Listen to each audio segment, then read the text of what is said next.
I'm 1 year sober as of yesterday.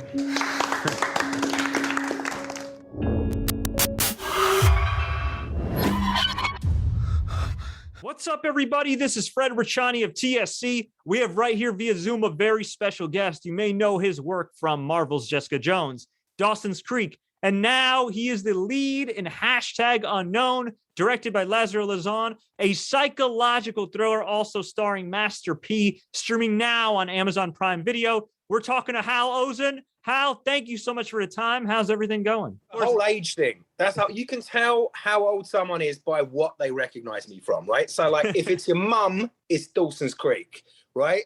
If it's your aunt, it's probably 90210. And if it's someone you know, it's probably Jessica Jones. Do you know what I mean? Yeah, for sure. And yeah, we hope that you get even more known in, ironically enough, #Unknown, now streaming on Amazon. Segue. That's why they pay you the medium bucks right there, bro. There you go. You're an unknown, #Unknown, as it's spelled, on Amazon Prime Video, directed by LazRael Lison, worked with Master P, Romeo Miller. I had a chance to check out this psychological thriller. I've seen you in a number of different roles. You have some great range, my friend. Thank you, man. This is one that really kind of takes you to new heights. Can you just talk a little bit about the film and why fans should check it out? Yeah, listen, it's an extraordinary little thriller. It's one of those movies that really messes with your mind and keeps you guessing the entire time, which is, to me, the scariest thing. Like a jump scare, that's scary. But when you don't quite know what to think, you can't quite make sense of reality, I think that's the most terrifying thing of all. Kind of like living through a pandemic, you know what I mean?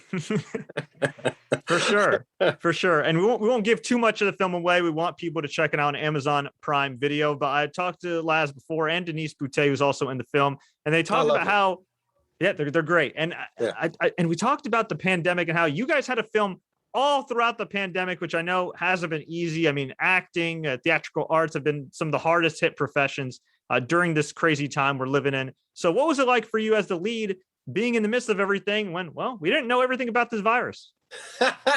Well, I mean, I think there's a bigger question really here at stake, which is that you hit on something really interesting. That's what we do for a living, right? Is we entertain people, which we're trying to move them emotionally. And you can't do that unless you have a stage. And our stages were taken away, whether that stage is a film set or that stage is a theater.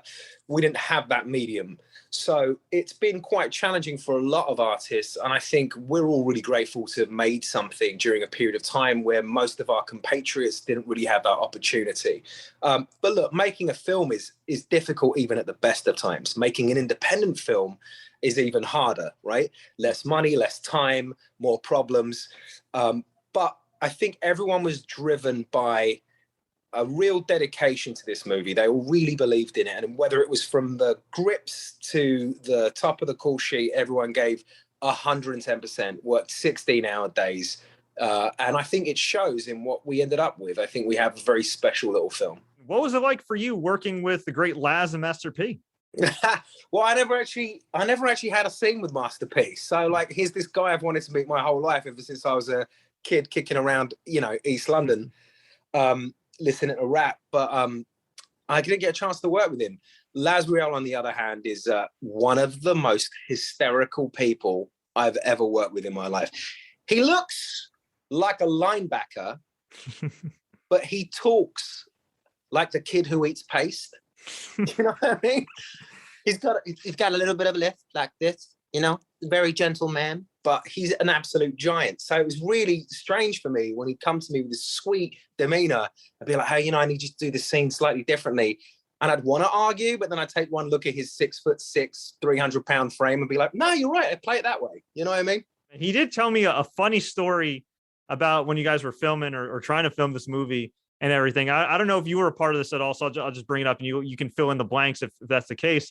I asked him what was like an awkward moment filming the movie, and he said that they had cast the lead actress in the film, and she, for whatever reason, even though there's no nudity in the film, just automatically assumed that there's nudity and went on this big tirade of like, I can't believe there's nudity. I can't do this. And he's like, wait a minute. First of all, you've been nude in like every film. And then second of all, like there's no nudity in the film, like at all. And anybody who watches absolutely happened. And anybody who watches this film, spoiler alert, there's no nudity.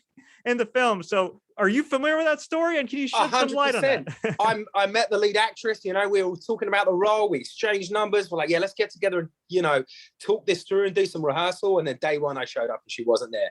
I'm like, where's my wife? They're like, you don't have one right this minute, but we will work one out by the end of the week. Oh, so there I was shooting for almost an entire week with no wife. But in the end, we got the absolutely amazing Nicole Tom, who, if you, grew up watching The Nanny, she was on that. She's a wonderful, wonderful actress. And it all worked out for the best. But yeah, she just bailed on the movie because she thought someone was going to ask her to get her boobs out. And they weren't. I got my boobs out, but I don't think anyone's tuning in for that. Maybe some people who've been longtime fans. You never know. You never know. But that it's like a minus A cup. I don't know if anyone's doing it. Yeah, but fair. Thank you for that. So have you ever been a part of a film like that where something kind of wacky happens like that, that's unexpected, and then all of a sudden you have to pivot? Welcome to the world of independent filmmaking. That's every day on set. I remember doing a film a few years ago called Redline, which was it's a racing movie, but I used movie with not a capital M.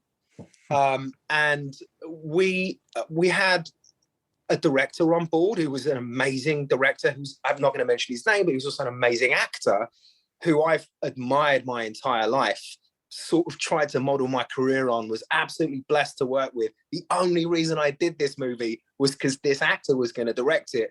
And then, I showed up on set and he'd been fired the previous morning. Yeah. So, we had, I think we had no director for the first day. There's just the crew trying to figure out how to shoot this thing. And then the second day we had a brand new director we'd never met before. So your advice to actors would be to adapt. Yeah. Or get a law degree. That would be the best advice I could give. Yeah.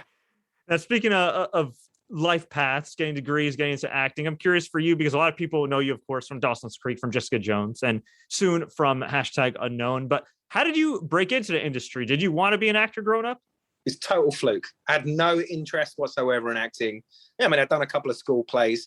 I think I played one of the Three Kings in the Nativity play, like that kind of thing, And then I moved to Los Angeles when I was 18 to start a band. I had these visions of showing up in a pair of leather pants and sort of becoming Jim Morrison overnight, except I had no plan. I just had the leather pants. And I was broke. I was absolutely broke, living on couches and whatnot. And a friend of mine had these super expensive sneakers on, some Jordans on. I'm like, man, how did you get those Jordans? And he's like, oh, I'm an actor and I did a commercial and I made $100,000 for one day's work. I was like, what?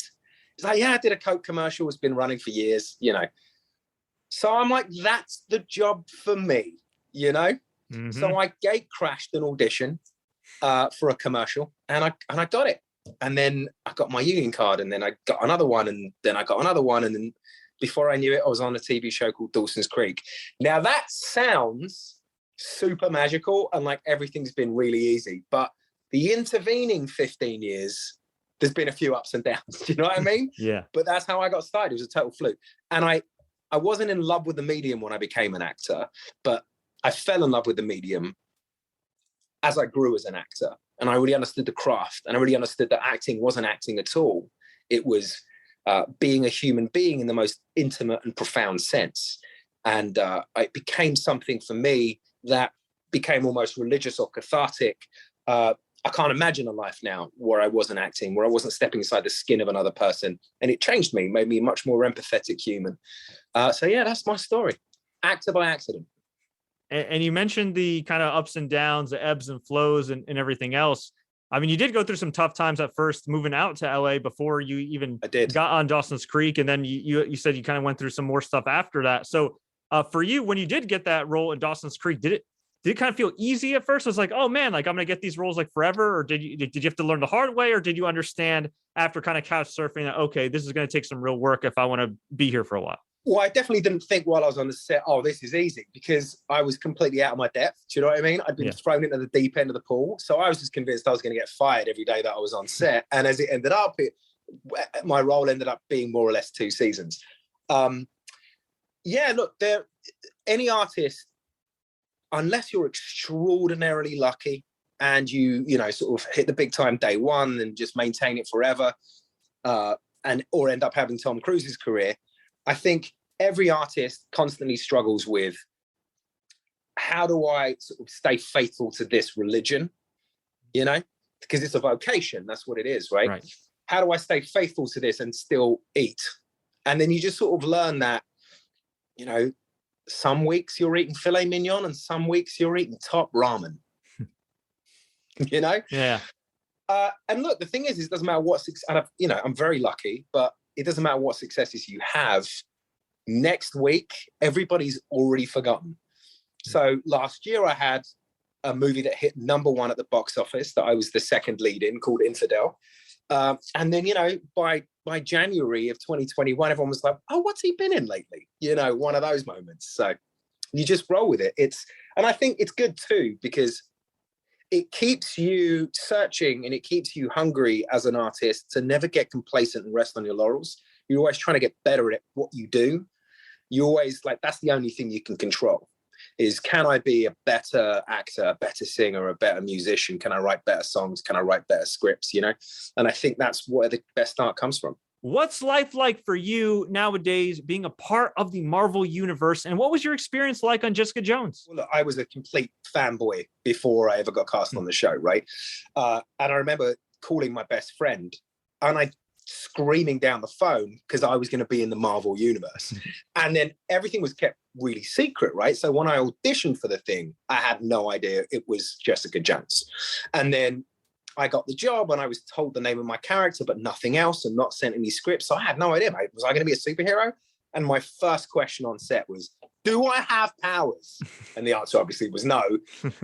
Spoiler alert, I guess. But yeah, it was unbelievable. It's the mythology of our age, right?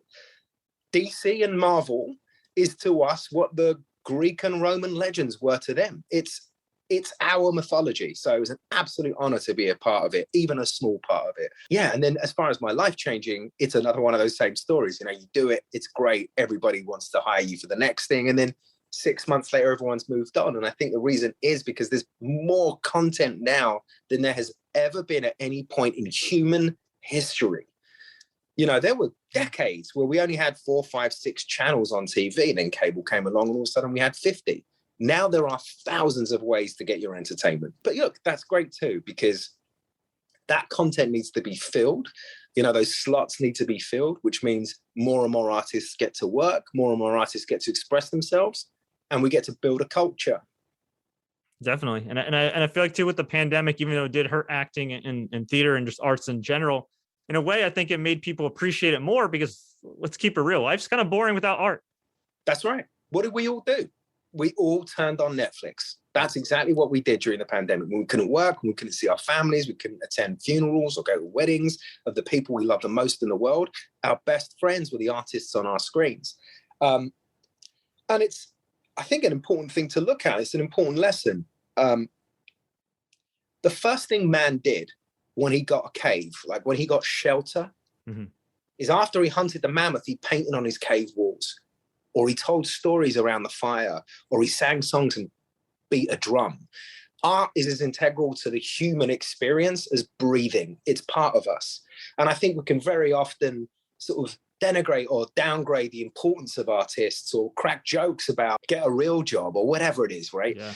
But we're providing something that's absolutely essential. It's sort of spiritual. It's spiritual therapy, you know, for the culture as well as the individual. You know, that sort of brings me to another little pet topic of mine I just want to touch while we're on it. We're living in a very strange age with cancel culture, right? I don't want to get political necessarily, but art does you a favor. Whether you agree with that art or violently disagree with that art, it's always doing you a favor. It's keeping the topic alive. It's keeping human beings human, like keeping us empathetic. And it's providing a very important role in society. So if we just go around canceling artists because their art offended us, I think we're losing a part of our soul as a people, you know? I think the more points of view that are expressed, the more different points of view that are expressed, the richer the world we live in. Now, we always like to do kind of a lightning round, rapid fire, and some random questions just to get to know guests better. Are you ready? Let's go. Favorite late night snack or cheat meal? Pizza. What kind of pizza? It doesn't matter. Just as much cheese and meat on it as possible. My New York, New Jersey side's going to come out here. It's extremely biased, but have you had pizza here? Yeah, well, I lived in New York. For 8 months doing Jessica Jones and another 6 months doing the Blacklist, and it's all I ate. Okay. It was pizza and then hit the gym and try and work it off, Good man. Okay, yeah. just making sure you had real pizza. That's best pizza in the world on the East Coast. No doubt about it. No doubt. Thank you, sir. We concur. What would you say is your most underrated movie or TV show you've worked on? Do I have to say #unknown because that's what we're here to promote? You say that? Sure. #unknown. There you go. Yeah. Another kind of random tidbit on your IMDb I noticed is that you did voiceover work for the video game Killzone. I did. Yeah, that's right. Yeah. I'm a huge gamer. We cover gaming extensively as well. We've been to E3 in LA. So I got to ask you, what was that experience like? So weird. It was like being on acid.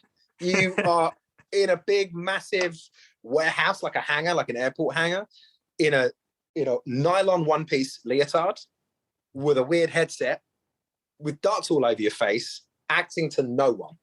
It's the strangest thing I've ever done. Do you play video games at all? No, I'm not much of a gamer. I think it's a generational thing, mate.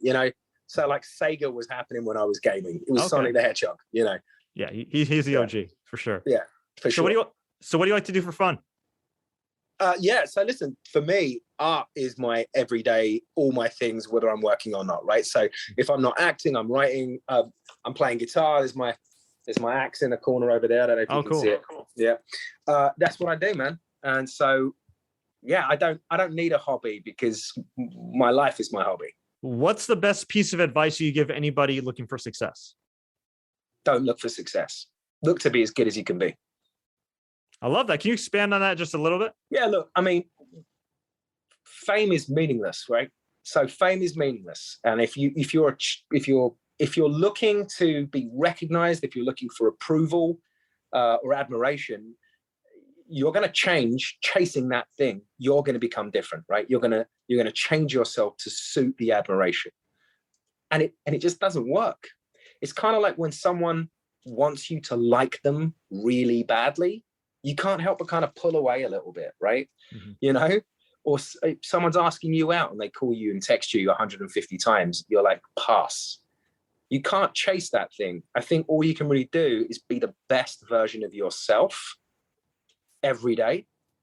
And then I think success will find you. Great advice right there. And I got to ask you, because we have you here, we appreciate your time. You have Unknown, of course, streaming now on Amazon Prime Video. Are there any other upcoming projects you'd like us to know about? There are, actually. I have written a couple of projects that have just been picked up as television projects that should be coming to you soon. And I tell you what, if you hit me up, I'll make sure I come and talk to you first the moment they're public and announced. Hell yeah, man. I appreciate that, Hal. Thank you so much for the time. Before we let you go, where can fans find you online and keep up with everything? I'm on Instagram as Hal_Ozsan. Occasionally I tweet, same handle. I'm around. Come find me. Come say hi. Awesome. Come find him. And of course, check him out as the lead in #Unknown, now streaming on Amazon Prime Video.